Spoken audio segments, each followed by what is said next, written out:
Back with us this morning on The Blend is Matt Wilczek. He is the Director of Operations for Oasis Senior Care Advisors. Welcome back, Matt.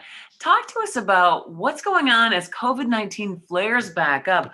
What are you hearing about assisted living and nursing homes? Are they safe? Right. Well, we're spending a lot of time helping clients understand the difference between assisted living and nursing homes. Nursing homes are generally used for short-term rehab or post-acute care or long-term care for those with very high levels of nursing care needs. Okay. And since the onset of the COVID outbreak, nursing homes have reported patient and staff COVID cases, and you can find that data on the state's COVID websites.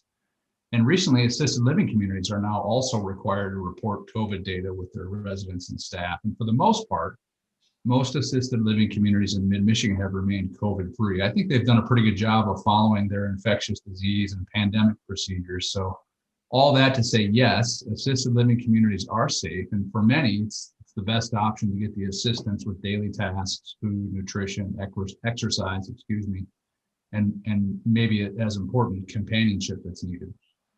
Absolutely, yeah. Now, if someone would ask you today, would you move into an assisted living community? What would you tell them?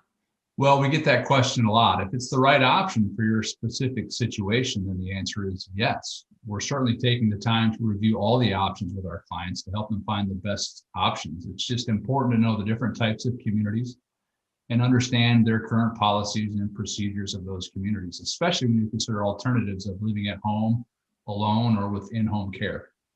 Well, talk a little bit more about that, in-home versus assisted living.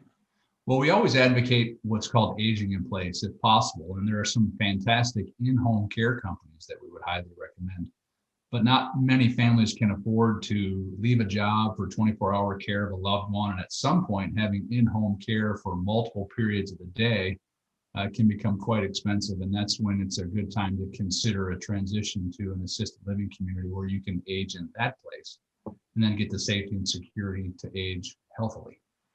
All right. And, as your name says, real quickly, we got a little bit of time left here. Oasis Senior Advisors, you are helping evaluate options for the seniors who come to you and the families, right? That's right. And seniors and their families like working with us because we bring the most objective way to make those decisions, right? It's going to be tailored to your specific needs, your specific budget, your geographic preferences, and we really take on the search burden on your behalf. All right, Matt Wilczek, Director of Operations, Oasis Care Senior Advisors. Thank you so much for joining us and helping to shed some light on a very confusing topic for so many families.